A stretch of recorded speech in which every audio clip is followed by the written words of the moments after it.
जय श्री राम। आप सभी को साधना ज्योतिष तंत्र के मैं सोनी आप सभी का स्वागत करता हूँ। जैसा कि आपको जानकारी है कि हम समय समय पे शिविर लगाते रहते हैं, जिसके अंदर हम आपको कई तरह की ऐसी सिद्धियों की जानकारी देते हैं और सिखाते भी हैं, जो कि तंत्र के क्षेत्र में बहुत ही अच्छा कार्य करती है। अब आज है ना, मैं आपको एक छोटे मोटे टिप्स देता हूँ, उपाय बताता हूँ। मतलब पहला, सारे धन से जुड़े ज़्यादा बताऊँगा। शुक्रवार के दिन कमल गट्टे लीजिए आप, मार्केट में मिल जाएंगे। कमल गट्टे की माला भी मिलती है। तो मेरा ये कहना है कि माला ले लेना। 100 रुपये या 150 रुपये की माला आएगी। ऑनलाइन मत मंगवाना, बहुत महंगी देते हैं। मार्केट से ले लेना, पंसारी की दुकान पे या पूजा पाठ वाली सामग्री की दुकान पे मिल जाएगी। तो एक कमल गट्टे की माला लेना फ्राइडे के दिन, और किसी भी लक्ष्मी माता के मंदिर में जाकर कमल गट्टे की माला या 11, 21, 51 कमल गट्टे खंडित नहीं होने चाहिए, वो ले जाके आप लक्ष्मी जी के मंदिर में चढ़ा के आ जाएं। इसके साथ आप चाहें ना तो गुलाब के इत्र की एक छोटी शीशी भी ले जाना, और गुलाब के फूल ले जाना। 5 फूल तो कम से कम लेके जाना, वरना एक गुलाब की माला भी ले जाना। और सफ़ेद रंग की कोई भी मिठाई जो आपकी इच्छा हो, 11 रुपये, 21 रुपये की, 51 रुपये की, 100 रुपये की, पाव भर, आधा किलो, 1 किलो, जो आपकी इच्छा हो, वो फ्राइडे को आप लक्ष्मी माता के मंदिर में अर्पित करके आना। महीने में एक बार कर सकते हो, करना बहुत अच्छा उपाय है। दूसरा, आपके आसपास में छोटे बड़े कई मंदिर होंगे जहाँ पे सुबह शाम की आरती होती है और पूजा पाठ होता है।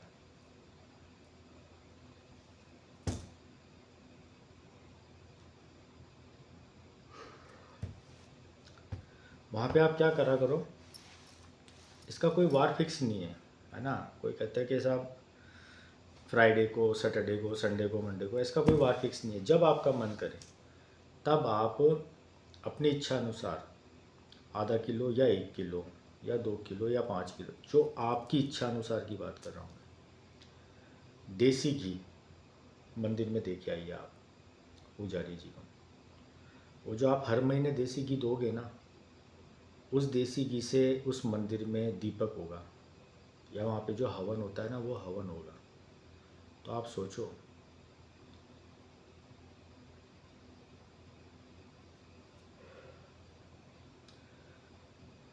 कि आपके दिए हुए घी से वहाँ पे हवन हो रहा है या वहाँ पे दीपक हो रहा है।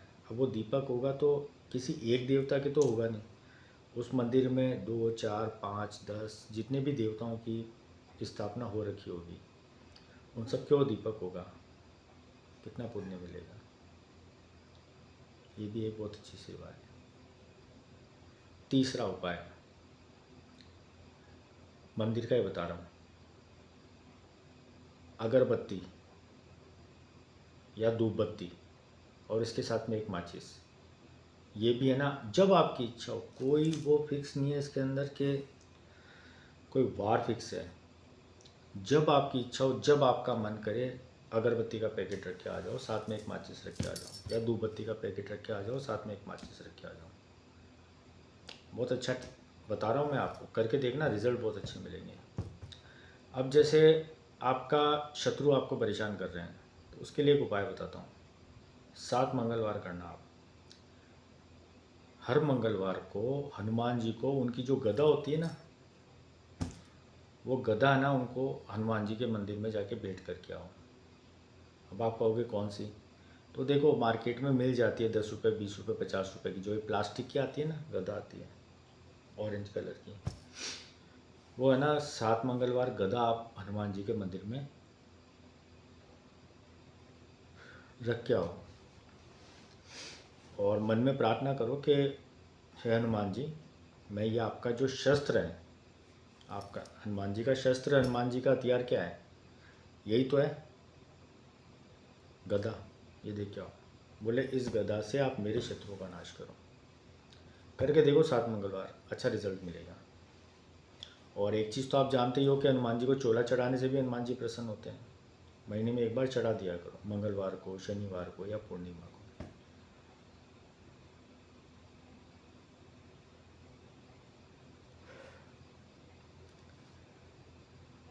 अब एक छोटा सा उपाय और बताता हूँ मैं आपको। ये कार्य करता है पति पत्नी के आपसी मनमुटाव को दूर करने के लिए। ये कैसे कार्य करता है? आपको क्या करना है, बुधवार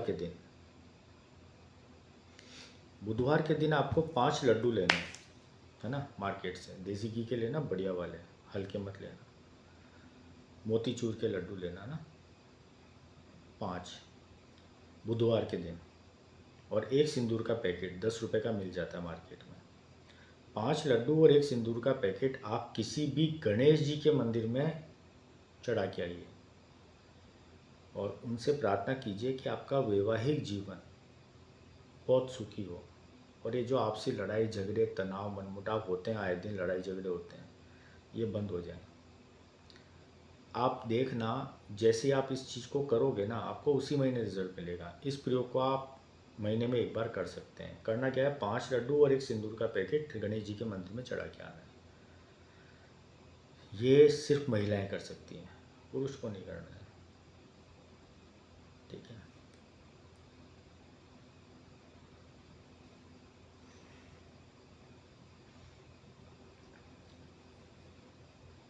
और शुक्रवार को यदि आप श्री सूक्त का हवन करते हैं और उसमें हवन में श्री सूक्त के 16 अध्याय के साथ में यदि आप लक्ष्मी जी के कुछ शाबर मंत्रों को भी जोड़ते हैं तो आपको इतना अच्छा रिजल्ट मिलेगा, शायद आपने इसकी कल्पना भी नहीं की होगी, ठीक है। एक चीज़ और बताता हूँ, ये हम क्या करते हैं, आए दिन हम दान वगैरह करते हैं ना, गरीबों को, निर्धन व्यक्तियों को, बच्चों को, तो ये दान आपके काम नहीं आ रहा है ना। इस दान को करने का आपको पुण्य प्राप्त हो रहा है। उसका रीज़न बताता हूँ।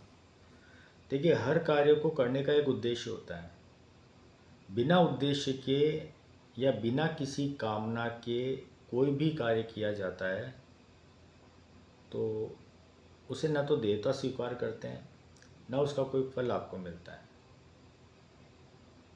इसके अंदर मैं आपको एक छोटा सा बात बताता हूँ। सपोज़ कीजिए आप ना गरीब ब्राह्मणों को, गरीब और निर्धन व्यक्तियों को भोजन करवा रहे हैं या उनको कोई चीज़ ना आप दे रहे हैं, भोजन दे रहे हैं, बिस्किट दे रहे हैं, दूध दे रहे हैं, कपड़े बांट रहे हैं, राशन बांट रहे हैं, सब्जियां दे रहे हैं, जो भी हो XYZ। लेकिन आपने कर रहे हैं तो किस लिए कर रहे हैं, उसका उद्देश्य क्या है? आप कह रहे हो साहब आपको धर्म मिलेगा, पुण्य मिलेगा। मैं कह रहा हूँ ना तो कोई धर्म मिलेगा ना कोई पुण्य मिलेगा। क्यों नहीं मिलेगा? क्योंकि उसको करने का उद्देश्य नहीं है आपके पास। उद्देश्य मतलब कामना नहीं है, संकल्प नहीं है। वो कैसे होता है मैं बताता हूँ। जैसे मान के चलिए कि अपन ने अमावस के दिन निर्धन व्यक्तियों को भोजन करवाया,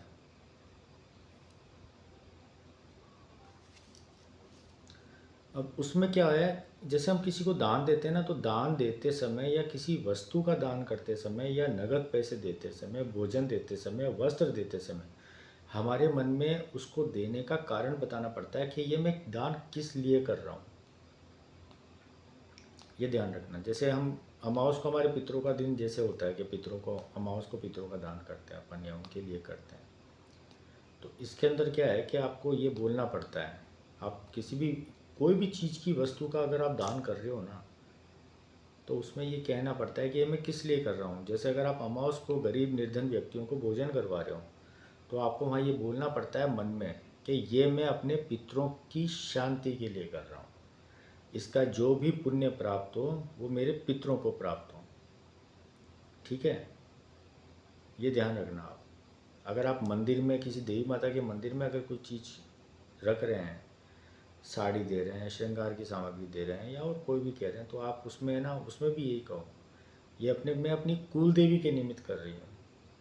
और अगर आप गरीब निर्धन व्यक्तियों को भोजन, पानी, राशन, कपड़े वगैरह दे रहे हो तो उसमें ये कहो कि ये मैं अपने पितरों की शांति के लिए दे रहा हूँ और इसका जो भी फल प्राप्त हो वो मेरे पितरों को प्राप्त हो।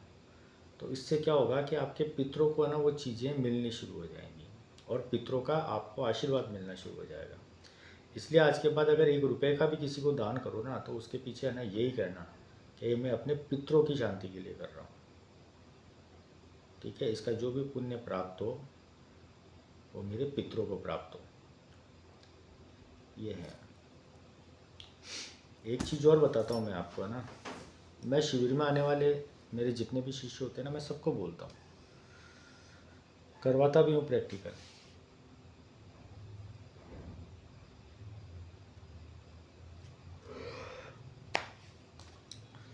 अब उसमें क्या है, देखो एक चीज़ बताता हूँ, वीडियो थोड़ा लंबा हो सकता है लेकिन सुन लेना यार, छोटे मोटे उपाय बता रहा हूँ। मूड बना हुआ है, नींद भी नहीं आ रही है, रात को 12:30 बजे। होता क्या है कि एग्ज़ाम्पल लेते हैं हमारे पितरों का, कुल देवी का, है ना।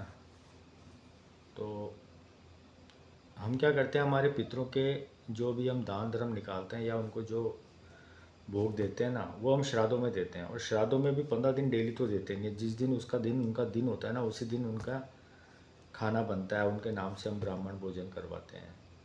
बाकी 365 दिन में से एक दिन हम पितरों को देते हैं, 364 दिन हम उन्हें याद ही नहीं करते। तो आप ये सोचो, अगर आपने श्राद्धों में सिर्फ एक दिन उनको 56 भोग खिलाए हैं, तो वो तो उन्होंने चलो मान लिए खा लिया, आपने अच्छे विश्वास और भाव के साथ खिलाया, उन्होंने खा लिए। लेकिन जो 364 दिन हैं उस दिन तो वो भूखे रह गए ना, कौन खिलाएगा उन्हें? हमारे ही तो पितर हैं, हमारे ही तो परिवार के सदस्य हैं वो।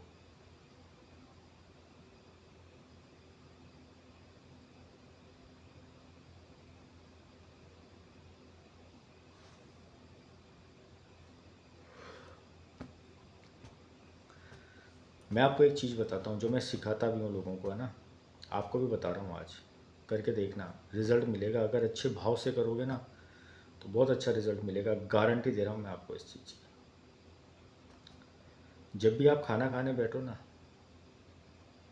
तब है ना सिर्फ 1 मिनट के लिए आँख बंद करके अपने पितरों को याद करो, अपनी कुलदेवी को याद करो, अपने इष्ट को याद करो। और याद नहीं करना है, उनको आँख बंद करके बोलना है।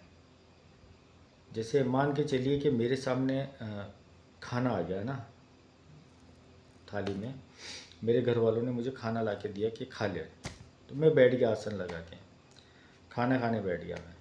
तो अब मैं खाना नहीं खाऊंगा, मैं पहले क्या कहूँगा कि मेरे जो भी पितर है, मेरी कुलदेवी है, मेरे इष्ट है, मैं आपको सादर आमंत्रित करता हूँ कि आप आए और मेरे साथ भोजन ग्रहण करें। ये बोलो, आप सच्चे मन से याद करो उनको, फिर आप खाओ। अच्छा, उसके अंदर ये नहीं है कि आपको उसमें से निकाल के अलग अलग पितरों का अलग निकालना है, कुलदेवी का अलग निकालना है, इष्ट का अलग, ये नहीं करना है आपको, कुछ नहीं करना है। थाली सामने है, याद करो, महसूस करो, अपने भाव को स्ट्रॉन्ग करो, अपने भाव को जोड़ो उनके साथ। ये महसूस करो कि आपने बुलाया और वो आपके साथ आ चुके हैं, आपके सामने बैठे और आप ही की थाली में आप ही के साथ वो खाना खा रहे हैं। मैं कह रहा हूँ इसको ज़्यादा नहीं, कंटिन्यू 10-15 दिन करके देखो आप। धीरे धीरे ना आपके पितृ, कुलदेवी और आपके इष्ट आपके शरीर में अनुभव करवाने लग जाएंगे। आपका शरीर, आपको ऐसा अनुभव होगा कि कोई है आपके साथ बैठा है और आपके साथ खाना खा रहा है। लेकिन ये बोलना कि मेरे पितरों को, मैं अपने पितरों को याद कर रहा हूँ। ऐसे मत करो ना कि जो भी पितर है वो आ जाए, वरना आस पड़ोस के आ जाएंगे, वो फिर नुकसान कर जाएंगे आपका। करके देखो, ये बहुत अच्छा है। और अपने बच्चों को भी सिखाओ। और इसे ना घर की महिलाएं भी कर सकती है, कोई बड़ी बात नहीं है कि सिर्फ पुरुष ही कर सकते हैं, कि पितरों को सिर्फ पुरुष ही याद करते हैं। क्यों भाई, क्या महिलाओं के पिताजी, दादाजी, नाना जी, भाई वगैरह नहीं होते हैं क्या? जितना हक पुरुषों का बनता है उतना ही अधिकार महिलाओं का भी बनता है। क्या पता किस पे कब कृपा हो जाए और किसके माध्यम से हमें वो प्राप्त हो जाए जो हमारी कुंडली में लिखा हुआ नहीं है। लोग बाग क्या कहते हैं कि नहीं साहब, है ना, हमारा क्या है, लोग बाग क्या है, लोग बाग की तो छोड़ो, लेकिन हमारा है ना भारत देश है ना, वो पुरुष प्रधान देश है। यहाँ पे क्या है कि पुरुषों को ही अधिक महत्व दिया जाता है हर कार्य में। ठीक है, देना भी चाहिए, होते भी हैं, लेकिन महिलाओं का भी पूरा अधिकार बनता है हर चीज़ में। पुरुष के साथ है ना, महिला को अगर नारी को जोड़ा हुआ है ना, तभी है ना वो अर्धांगिनी कहलाई है। जैसे शिव को बोलते हैं ना अर्धनारीश्वर, वैसे ही है ना पुरुष के साथ यदि किसी महिला ने जीवन भर साथ रहने का वचन लिया है ना, तो वो अर्धांगिनी होती है। मतलब पुरुष के हिस्से का आधा पाप और आधा पुण्य उसे प्राप्त होता है। हर कर्म में उसका भाग लेना ज़रूरी है। लेकिन क्या है कि कई लोगों की है ना ये मेंटेलिटी होती है कि नहीं, हम है ना करने वाले, तेरे को क्या ज़रूरत है। करने वाले तो पुरुष हैं, लेकिन पुरुष को सुबह शाम का खाना बना के तो वो महिलाएं दे रही है ना, सेवा तो वही कर रही है ना। पुरुष का क्या कार्य है, पुरुष का धर्म क्या है, उसका कर्म क्या है? उसका एक ही धर्म और एक ही कर्म है, सिर्फ पैसे कमाना। क्यों? वो सुबह निकलता है, देखो 9 बजे 10 बजे निकलता है, रात को 9-10 बजे वापस आता है। पूरे दिन सिर्फ एक ही उद्देश्य है कि पैसे कमा के लाना है जिससे घर चले। लेकिन वो घर चला रही तो महिला ही है ना, पत्नी है ना। अगर हमने उसी को मान सम्मान नहीं दिया, उसको उसका अधिकार नहीं दिया, तो क्या किया हमने? ठीक है, इसमें ये भी डिपेंड करता है कि सामने वाले के मतलब वो कितने भाव से बुला रही है या रख रही है। लेकिन मेरा ये मानना है कि जितना अधिकार घर पे, धर्म में, जीवन में पुरुष का है, उतना ही महिला का भी है। और वो चाहती क्या है? देखो, महिला होती है ना, उसको पैसे का मोह नहीं होता है कभी भी, ये ध्यान रखना। किसी भी महिला को ना, मतलब उसको पैसे दे के उसका अधिकार नहीं दे सकते उसको। उसकी है ना, उसकी सिर्फ एक ही सोच होती है और उसकी एक ही चाह होती है, और वो होती है कि उसे जीवन में है ना वो सम्मान मिले जिसकी वो अधिकारी है। लेकिन देखते हम भी कई ऐसे लोग हैं जो है ना वो है ना अधिकार जमाते हैं, जैसे ना वो गुलाम है उनकी। समझ रहे हो आप? तो है ना वो है ना अपना घर परिवार, अपने माँ बाप, अपने भाई बहन को छोड़ के आई है आपके पास। 2 टाइम का खाना है ना खा दे के आप उसके ऊपर कोई एहसान नहीं कर रहे हो, ये ध्यान रखना आप। उल्टा वो एहसान कर रही है आपका घर चला के, आपके वंश को आगे बढ़ा के। अगर वो ना हो ना, और वो अपने धर्म को ना निभाएं, तो कोई औकात नहीं है पुरुष की, ध्यान रखना। वंश है ना वो आगे बढ़ाती है, न कि पुरुष आगे बढ़ाता है। ठीक है, कुछ कह रहा हूँ, हो सकता है किसी को गलत लगे, लेकिन मेरे विचारों के अनुसार गलत नहीं है ये। मैं वो कहता हूँ ना जो मेरे खुद के विचार होते हैं, जो मेरे खुद के मन की बात होती है ना, मैं वही शेयर करता हूँ। और मैं सिर्फ यही कहूँगा, आप लोगों से रिक्वेस्ट करता हूँ, अगर कोई अपना घर परिवार, अपने माँ बाप, अपने भाई बहन, अपने बचपन को छोड़ के आई है ना आपके पास, कुछ दे नहीं सकते तो मत दो, पर उसको उसका अधिकार तो दे सकते हो ना। वो जिस सम्मान को पाने के योग्य है उसको, वो तो आप उसको दे सकते हो ना। वो इसलिए थोड़ी आई है आपके पास कि सुबह से शाम तक आप उसको गालियाँ निकालो, उसको बोलो ये कर ये कर ये कर, या दारू पी के उसके साथ मारपीट करो, या 4 लोगों के सामने उसकी बेइज्जती करो। इसलिए आई है क्या वो?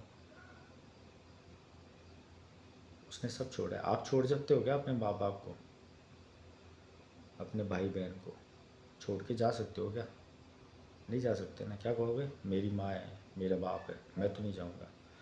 और तो जैसे आपका है वैसे उसका भी तो होगा ना। अपने सपनों को तोड़ के आती है वो।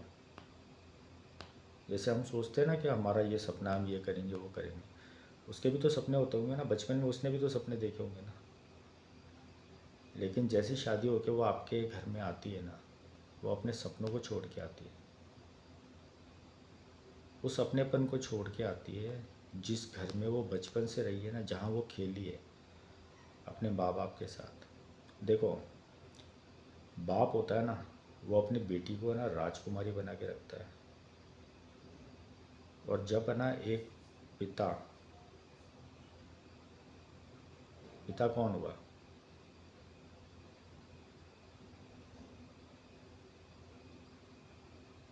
एक राजा हुआ अपने घर का।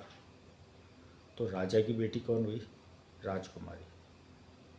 तो वो अपनी बेटी को ना राजकुमारी बना के रखता है जब तक उसके घर में रहती है। लेकिन जब वो राजा अपनी राजकुमारी को किसी और राजा को सौंपता है ना, तो वो रानी बना के भेजता है कि जा अब तू उस राजा की रानी है। तो पति है ना, पति उसका दूसरा राजा होता है। तो राजकुमारी से वो रानी बन के जाती है। लेकिन है ना, आजकल हम देखते हैं उस रानी को है ना नौकरानी बना के रखा जाता है। देखो, बात कुछ और कह रहा था और चले गए हम किसी और दिशा में। लेकिन मैं सिर्फ यही कहूँगा कि जितना अधिकार धर्म में और कर्म में आपका बनता है ना, उतना अधिकार उसका भी बनता है जो आपके साथ है। तो ये जो उपाय होते हैं ना, ये उपाय महिला और पुरुष दोनों कर सकते हैं। एक चीज़ बताता हूँ मैं आपको। हनुमान जी का एक छोटा सा टोटका है, प्रयोग है, मंगलवार के दिन करना। अब देखो, पुरुष नहीं कर सकते, महिलाएं करेंगी। जैसे भी मैंने पहले एक वीडियो के अंदर एक उपाय दिया था कि कुलदेवी का उपाय था कि किसी भी देवी माता के मंदिर में जाओ, मेहंदी के 2 कोण लेके जाओ या 2 पैकेट लेके जाओ। पहला एक पैकेट उस देवी के सामने रखो जिसका मंदिर है या जहाँ पे वो बैठी है। पहला पैकेट मेहंदी का उनके सामने रखो और कहो कि माता मैं आपके लिए लेके आई हूँ। फिर वो जो दूसरा पैकेट है ना वो रखो। वो रखते समय ये बोलो कि माता रानी, ये जो दूसरा मेहंदी का पैकेट है ये आप मेरी कुलदेवी तक पहुँचा दें। इससे क्या होता है, पति की अकाल मृत्यु नहीं होती, एक्सीडेंट नहीं होता, आए दिन नुकसान जो लगता है वो नहीं लगता, बीमारी नहीं होती, मतलब पति की सुरक्षा होती है। तो पति को किसने बचाया, किसने हाथ फैलाए, किसने प्रार्थना की? पत्नी ने की है ना। मतलब पत्नी तो उपाय कर रही है कि पति की रक्षा हो, और पति दारू पी के आ रहा है और पत्नी के साथ मारपीट कर रहा है। बताओ, गलत है ना? या मैं नहीं कहता कि सारे दारू पीते हैं, सबका परेशान करने का अलग अलग तरीका आता है। कोई शारीरिक रूप से परेशान करता है तो कोई मानसिक रूप से करता है, तो कोई आर्थिक रूप से भी परेशान करता है, मतलब उसकी ज़रूरत की चीज़ें भी उसको नहीं दिलाता। किसको बोले? तो वैसे ही क्या है, ये हनुमान जी का एक उपाय है, मंगलवार के दिन किया जाएगा। करना क्या है, महिलाएं कर सकती है। एक है ना, आटे का है ना रोटी बनाते हैं ना, रोटी की जगह रोट बनाओ। जैसे मोटा है ना, मोटा रोट बनता है जिसका चूरमा बनाते हैं ना कई बार, वो बनता है। तो वो है ना, मंगलवार के दिन एक रोट बनाओ देसी घी का। उसके बाद में है ना उसको एक है ना प्लेट के अंदर अच्छा सा चूर के मसल लो, और उसके अंदर देसी घी मिलाओ, 2 4 5 पताशे मिलाओ, 1 2 तुलसी का पत्ता भी उसके अंदर मिलाओ। फिर वो है ना उतना ही बनाओ जितना हमें लेके जाना है, ज़्यादा नहीं बनाना है। और वो पूरा का पूरा बन के हनुमान जी के मंदिर जाएगा। फिर एक है ना डिस्पोजल के दोने में या प्लेट में डाल लो, और कोई भी हनुमान जी का मंदिर हो ना वहाँ जाओ, पति पत्नी साथ में भी जा सकते हैं। तो वहाँ जाके ये हनुमान जी का जो अपन ने रोड बनाया ना, इसका भोग लगाओ, और वहाँ पे बैठ के प्रार्थना करो कि हनुमान जी, मुझसे या मेरे परिवार में किसी से भी भूलवश आपकी सेवा में कोई कमी रह गई हो, या मेरे से या मेरे परिवार के किसी भी सदस्य से ऐसा कोई आपको भोग या प्रसादी बोला हुआ हो किसी कार्य के लिए, जो कार्य होने के बाद वो न कर पाए हों, भूल गए हों, तो उसके लिए मैं क्षमा चाहती हूँ और आपसे प्रार्थना करती हूँ कि ये जो मैं भोग लाई हूँ चूरमे का, इसे आप स्वीकार करो और उस दोष को ख़त्म करो और मुझ पर और मेरे परिवार पर अपनी कृपा बनाओ। ठीक है? और इसे ही प्रसादी रूप में स्वीकार करो। तो ये कह के आप वहाँ से आ जाओ और वो जो आप रोड का चूरमा ले रख के आए थे ना, उसको वहीं रहने दो आप। अब उसमें क्या है कि स्टील की प्लेट लेके मत जाना, वरना फिर वो वहीं रह जाएगी, फिर वापस आए नहीं आए, इधर उधर हो जाए, कुछ कह नहीं सकते। जो डिस्पोजल आते हैं ना, जैसे दोने आ गए, नाश्ते की प्लेट आ गई, उसके अंदर रख के आ जाओ आप। सिर्फ एक मंगलवार कर लो, बार बार करने की जरूरत नहीं है, बहुत अच्छा रिजल्ट मिलेगा। अब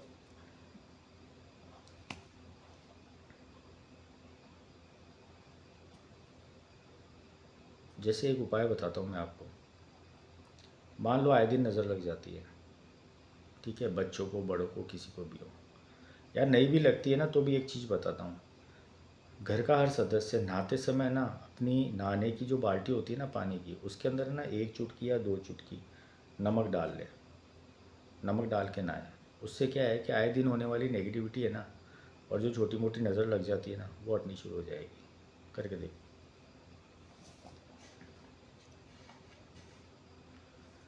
आधे घंटे का वीडियो होगा, बहुत चीज़ें बताई मैंने। हो सकता है अभी जो मैंने एक फैमिली से रिलेटेड कुछ कहा था, अगर किसी भाई को बुरा लगा ना, तो माफ़ कर देना यार। मन में आया ना, देखता हूँ इसलिए बोल दिया। मैं आपको गलत नहीं ठहरा रहा हूँ, सब एक जैसे नहीं होते हैं, लेकिन बहुत जने होते हैं। आते हैं हमारे पास फ़ोन, देखते भी हैं, आप भी देखते होंगे। तो मैं तो ये कहता हूँ, अगर आप चाहते हो ना कि सामने वाला आपको सम्मान दे, तो पहला आपका फ़र्ज़ बनता है कि आप उसको सम्मान दो। आप दोगे ना, वही आपके पास रिटर्न आएगा। और रही बात मेरी, तो जैसे मेरे जो भी पुराने शिष्य हैं या मुझसे मिलने वाले हैं या मुझसे जो जुड़े हुए लोग हैं, वो कहेंगे कि देख यार, ये बैठा बैठा यूट्यूब पे ज्ञान तो दे रहा है, ये खुद फॉलो नहीं करता है। अब कैसे फॉलो करूँ? देखो, रात दिन है ना, साधनाओं में रहते हैं, शक्तियों में रहते हैं, माइंड ऐसा हो जाता है कि अगर है ना कोई थोड़ा सा भी छेड़ लेना, तो सेकंड में गुस्सा आता है। फिर मैं नहीं जानता हूँ कि मैं क्या कर रहा हूँ और क्या कह रहा हूँ। ठीक है? तो मुझ पे मत जाओ, ज़्यादा समय तक गुस्सा रहता भी नहीं है। इसलिए ना मैं मेरे जो भी मिलने वाले होते हैं उनको ये कहता हूँ कि मैं ना, मेरे को छेड़ो मत। जो आपको कोई चीज़ पूछनी है तो सीधे सीधे सवाल करो, मैं जवाब दूंगा। बार बार गलती करोगे, मुझसे सहन नहीं होता है। और जब मुझसे सहन नहीं होता है तो मैं क्या करता हूँ ये मुझे भी नहीं मालूम। इसलिए शायद मैं तो अपने गुस्से को कंट्रोल नहीं कर पाऊँगा इस जीवन में, लेकिन आप थोड़ा ध्यान रखो।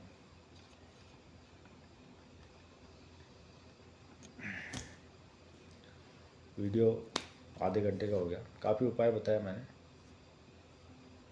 अगर आपको ठीक लगे ना, तो इसको फॉलो करना।